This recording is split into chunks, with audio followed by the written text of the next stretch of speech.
Welcome to 30 Minutes with Averti Professional Managers webinar series. Our topic today is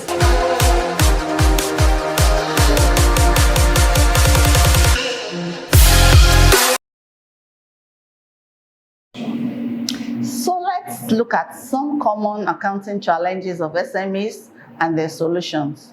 First one I'll be talking about is thinking that owning an accounting software will solve all accounting challenges. Unfortunately, this is not so. The software alone does not eliminate your accounting problems. There is need for some basic knowledge of bookkeeping, especially to stay in line with regulatory compliance.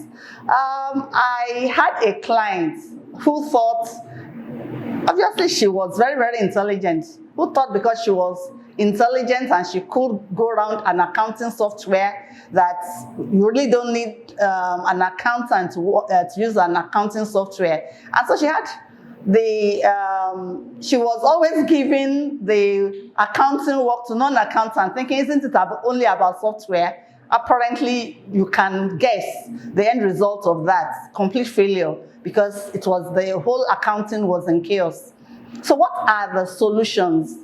If you need to support, you need to get a consultant to help you understand the basic record keeping of your company. We're not talking only about accounting that you require, you need to put the records right also.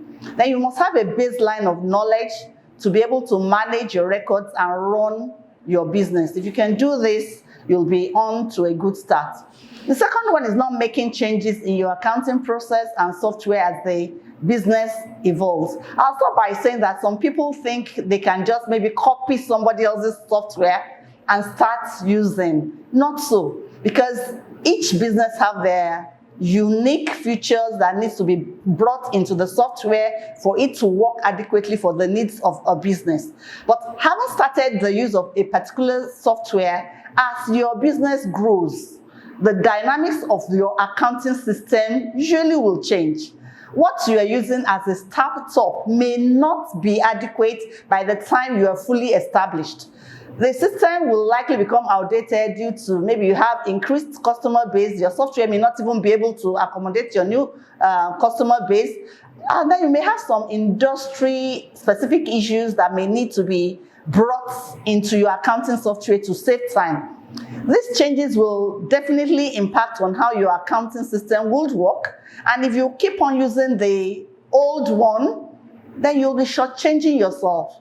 So what's the solution to that? Regular review of your entire accounting system periodically is important so that you recognize when your accounting software or process requires updates or even to be changed. The third one I'll be talking about is not incorporating internal control measures to control errors and fraud.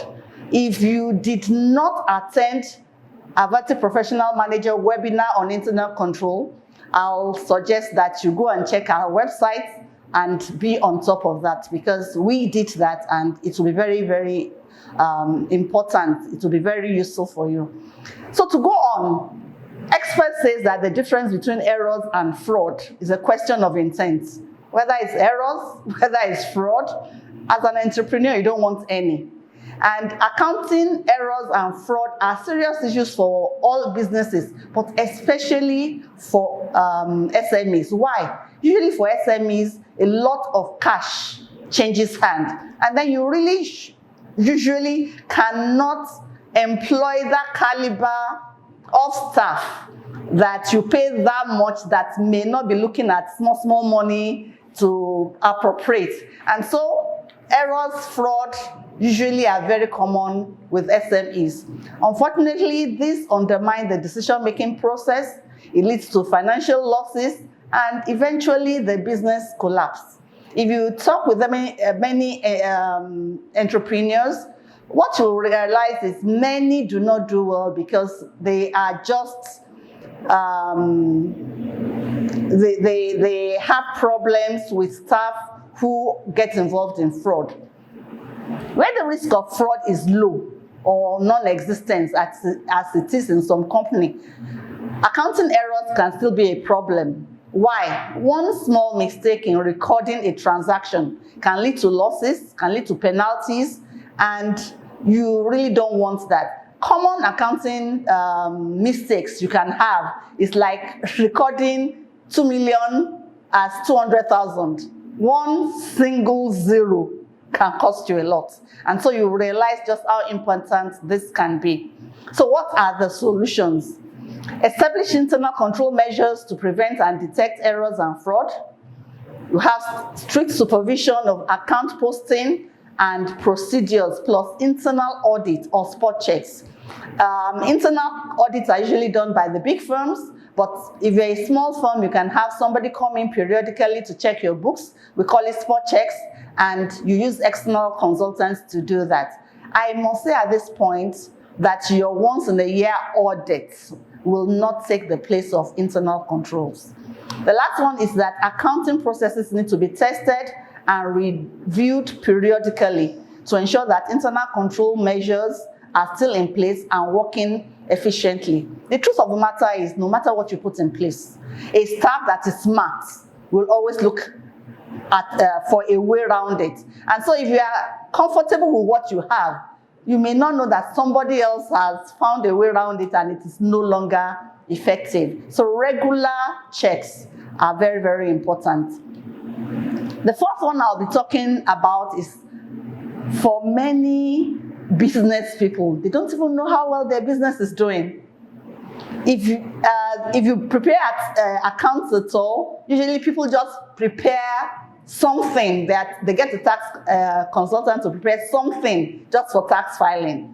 It is very, very important that you have a management account that shows how well your business is performing. I once tried to market a businessman doing very well, and he told me, Mrs. Orekoya, I know when I have money in the bank and I know when I don't have money in the bank. I don't need somebody to come and tell me how much I'm making. I know. Well, the truth of the matter is having money in the bank is not a sign of financially stable business. Many business owners often fail to take note of their liabilities and loans. They just see the money in the bank and they spend accordingly. If one continues to do this, you'll have problems of liquidity in the long run, and that may actually affect the survival of your company. So what are the solutions? Ensure that you have monthly accurate management accounts prepared by a source you can trust. You need to take time to understand all the components that determine the true health of your business. You need to understand your assets, you need to understand your liabilities, you need to understand your ratios. And some of these things are industry specific, so you need to be able to compare what you are doing with what people in your line of business are doing so that you can assess your financial health. A more realistic understanding of where your business stands might change how you approach future decisions. I will actually say that if you are in business, a basic training in accounting for non-accountants is a must-do. An investment in that will take you a long way in being able to interpret your business. A fifth one is that you can not afford a full-time competent accountant. I must confess, competent accountants are very expensive. Why? Every business needs accountants. You need a competent accountant, so does the bank, so does the oil company, and various companies. And of course, the bigger the company, the better the accountants will be if they go there. And so many business owners are frustrated by their bookkeeping burden and lack of competent staff. But being that as it may, without accurate real-time bookkeeping, you don't have the tools to know how your business is truly performing. So it is still necessary to get somebody who will fulfill that role. What are the solutions? Let me stress first that failing to keep your books up to date is not an option. By nature, you must wear many hats. An entrepreneur usually wears many hats.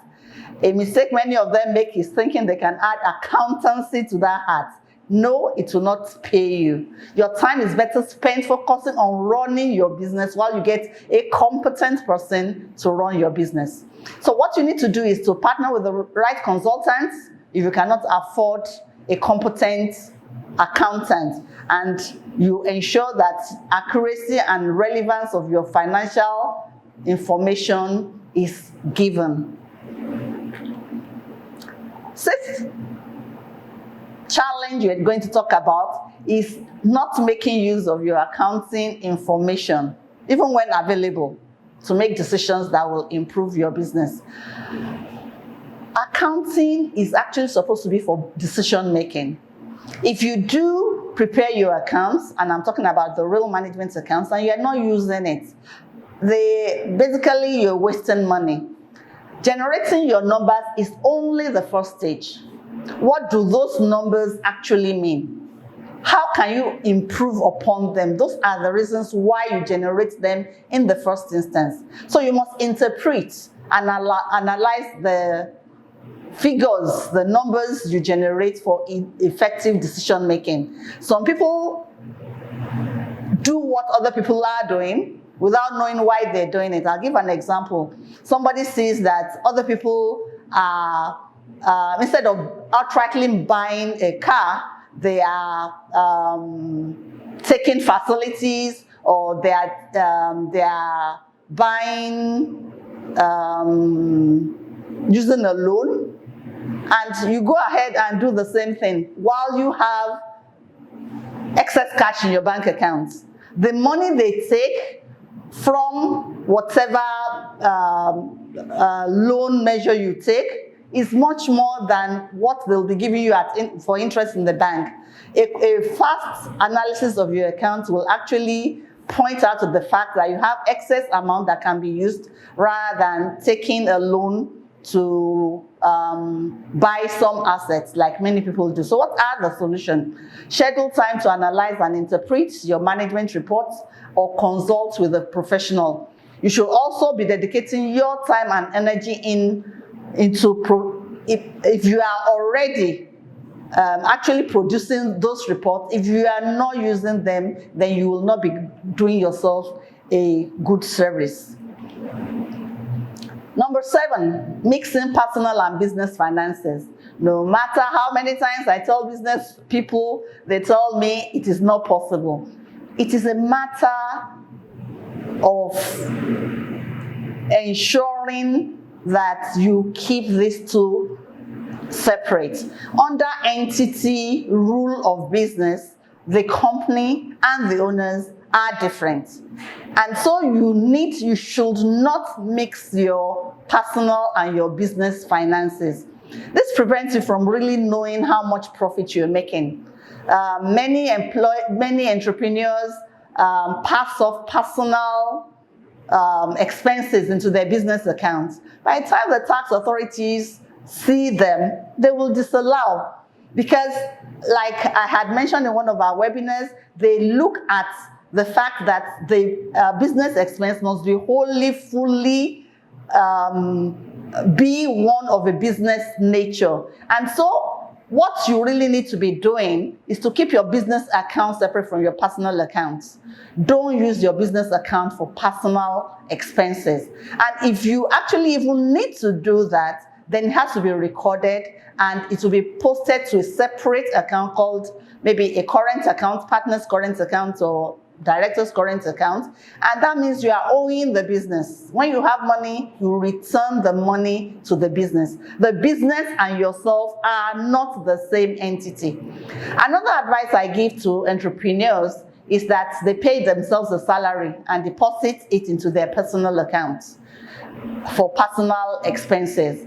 Also, if you have an emergency, yes, while you can use the amount, ensure when you have it, you return it. If your business is doing well, what you need to do is to distribute dividends out of profits made, and this can be paid into your personal account.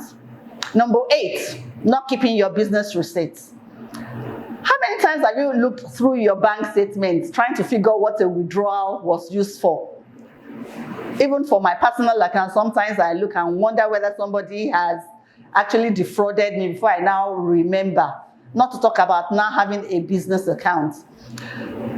It is not only frustrating, but not having your receipts can be very, very costly for you at tax time because you'll be required to show them. If you are not able to show your business receipts, you'll be nailed with costly penalties. So what are the best practices? You use only your business credit or debit card for your business, and then you keep copies of your receipts in one place and review them periodically, weekly, monthly, to ensure that they are fresh and in your memory.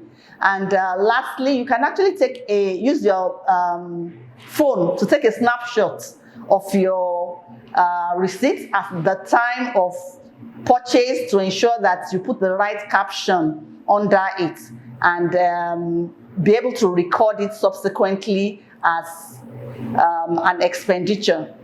The last one we're going to be talking about is lack of proper understanding of coverage of audit service. Many SME owners do not fully understand what auditing is. And this actually may lead to conflicts with your auditor, who is supposed to be your friend and who is supposed to be your financial advisor of a sort.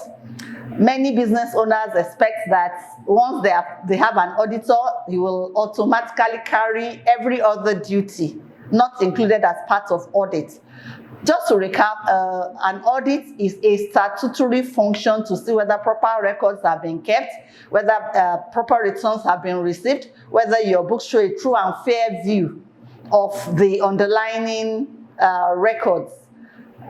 Yes, some additional services can be rendered by your auditor, but they are not audits. And if the auditor should do them, they should be done at an additional fee. Examples are accounting work.